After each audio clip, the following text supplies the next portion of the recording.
Padre, en el nombre de Jesús, estamos aquí, en tu nombre reunidos, somos 4, para pedirte, Señor, por la salud de esta señora. Se aqueja de un dolor en la parte abdominal. Yo te pido, Señor, que seas propicio a su vida, a su necesidad física en este caso. Sea, Señor, ministrando sanidad, haciéndote, Señor, notar en tu poder sanador a su vida. Bendice también su cuerpo, su alma, su espíritu. Ayúdala, Señor, en este momento difícil que ella está pasando. Nos ha contado que tiene problemas familiares. Sé propicio a su vida. Toca el corazón de su pariente. Bendice, Señor, esa familia. Ayuda a esta mujer en lo que está pasando. Te lo rogamos en el nombre dulce de nuestro Señor Jesucristo. Amén. Y amén. Amén. Bueno, predicador Martín, ¿cierto? ¿Qué nos tiene para regalarnos hoy? Una breve reflexión respecto de la gran tribulación, basado en Mateo 24. El tema es controversial en el protestantismo. Sí. En el catolicismo la tienen toda clara. En el protestantismo es controversial. Unos creen que la iglesia va a pasar por la gran tribulación, otros creen que no. Sí. ¿Quién tiene la razón ahí? ¿Catolicismo o los protestantes? Mateo 24. Ese es el que tiene la razón. ¿En qué Biblia encuentra uno eso? Porque que hay una Biblia católica. La Biblia es la misma. Las versiones, hay muy buenas Entonces, ¿por qué los versiones. testigos de Jehová cargan una, los pentecostales, los evangélicos cargan una? Los testigos de Jehová porque hicieron su propia traducción, Ah. ¿no? Y es una buena traducción. Los católicos otra, que esta es la verdad, que entonces yo mantengo confundido Los en ese. católicos tienen varias traducciones bíblicas. Yo mantengo confundido la verdad en ese sentido. En el protestantismo hay varias traducciones, pero el asunto es la interpretación. En cuanto al tema de la gran tribulación, en el Sí. catolicismo la tienen clara porque son los sacerdotes estudian en universidades teológicas de renombre, entre ellas las universidades jesuitas, en todas partes del mundo hay. Pero el protestantismo, imagínate con sus institutitos por ahí, sus seminaritos por ahí, Sí. dejan mucho que desear.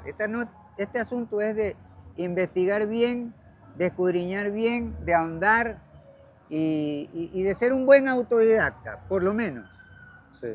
Ahí alguien dijo que, como por ejemplo la doctora María Polo decía, el autodidacta no necesita título universitario. Si vas a ser un buen protestante, un buen predicador protestante, Sí.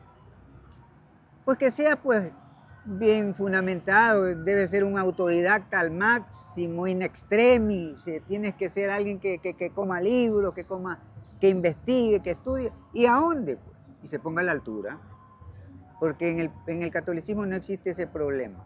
Allá las cosas las tienen teológicamente claras. Acá hay controversia, hay contradicciones, hay versiones contradictorias acerca del tema, y es por la falta de conocimiento, por la falta de preparación. Entonces, ante la pregunta, ¿quién tiene la razón? La razón la tiene Mateo 24, ¿Cómo donde dice? habla el Señor. En el versículo 3, Mateo 24 dice, estando él, o sea Jesús, Sí. sentado en el monte de los olivos, se acercaron a él los discípulos privadamente y dijeron, dinos, ¿cuándo serán estas cosas? ¿Y qué será la señal de tu presencia y del fin de los tiempos? Cierro cita. Los discípulos, para empezar, los discípulos eran en sí la iglesia naciente del Señor Jesucristo. Porque no vamos a decir que los discípulos no pertenecieron a la iglesia de Cristo. Eran parte de la iglesia. Sí. Y cuando fueron discípulos de Cristo, eran la iglesia naciente de Cristo. Entonces, ellos, siendo la iglesia naciente de Cristo, son los que le formulan la pregunta a Él y Él les responde a ellos como su iglesia naciente. Mateo 24 va dirigido a la iglesia del Señor, punto final. Entonces, los que afirman que la iglesia no pasará por la gran tribulación pasan por alto que quienes le hacen la pregunta, que como respuesta tendría todo el resto del capítulo 24, incluyéndose en dicha respuesta lo que atañe a la gran tribulación, son los discípulos. Ellos fueron los que le hicieron la pregunta. Su iglesia naciente, con 12 miembros. 12 apóstoles. Ellos le formulan la pregunta y él les responde a lo largo de todo Mateo 24.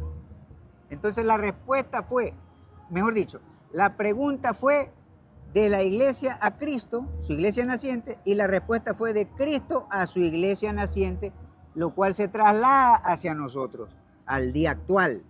Entonces Mateo 24 es la respuesta de Dios a toda pregunta de la iglesia. Ahora, esta iglesia de Cristo en nacimiento, representada por los discípulos, ante la pregunta que le formulan al Señor Jesucristo, es precisamente la que recibe como respuesta en todo el resto de Mateo 24, repito, que la iglesia pasará por grandes tribulaciones, persecuciones, que viene a resumirlo él en una frase, gran tribulación. Entonces, si Cristo respondió con todo Mateo 24 a la iglesia naciente representada por esos discípulos, entonces la gran tribulación como tema central de Mateo 24 le atañe a la iglesia. Entonces revisemos lo que dice el versículo 4. Y en contestación Jesús les dijo, cuidado que nadie los extravíe. Esta es la primera frase que Jesús el Cristo le dice a sus discípulos. Que nadie los extravíe. Es lo que él le responde a su iglesia naciente, constituida por 12 miembros. Que nadie los extravíe. De hecho, muchos han estado extraviando a la iglesia con respecto a Mateo 24, diciendo que la iglesia no pasará por la gran tribulación. Cuando a lo largo de estos más de 2 milenios la iglesia ha vivido grandes y terribles persecuciones, y eso desde sus inicios o desde su nacimiento como tal, como iglesia. Entonces siempre hubo tribulación. Siempre. El tema es más largo, el tema es más extenso, pero podríamos estarlo viendo en otra ocasión porque hay ahora una intervención, un ensayo de parte de la policía. Entonces, pero ahí les dejo eso, como una entradita. Sí. Mateo 24 empieza con la pregunta de la iglesia naciente del Señor y termina con la respuesta a lo largo del capítulo del Señor a su iglesia naciente, lo cual se traslada hacia nosotros, la iglesia del día de hoy.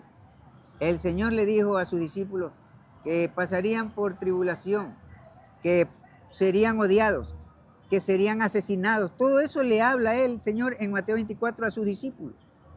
Y ellos se aterrorizaron. No, tuvieron que asumirlo. La iglesia tiene que asumir su rol. Si es necesario padecer persecución por causa de nuestro amado, que dio su vida por nosotros, pues ¿cuál es el problema? ¿En qué superaremos al Señor en sufrimiento cuando Él dio su vida por toda la humanidad? Sí. No vamos a superar en dolor a Él, nunca. Antes quedaremos en deuda. Sí. Así es. Entonces eso queda como para otra ocasión. Sí. Vi un comentario, yo le quisiera preguntar aquí que estamos ya en vivo. ¿Usted se considera un pastor, predicador o un profeta? ¿Qué se considera usted? Tengo el don de profecía. Usted es un profeta, ¿cierto? Tengo el don de profecía. De hecho, desde hace muchos años, y Dios me ha usado en profecía en Bucaramanga, en Guayaquil, en Quito, sí, para ministrar a muchas personas. Bueno, esa era una inquietud que alguien preguntaba ahí a través de las redes sociales. Sí, yo soy pastor, pero tengo el don de profecía, el don del cual habla el apóstol Pablo en Corintios. Sí. A eso me refiero, tengo el don de profecía.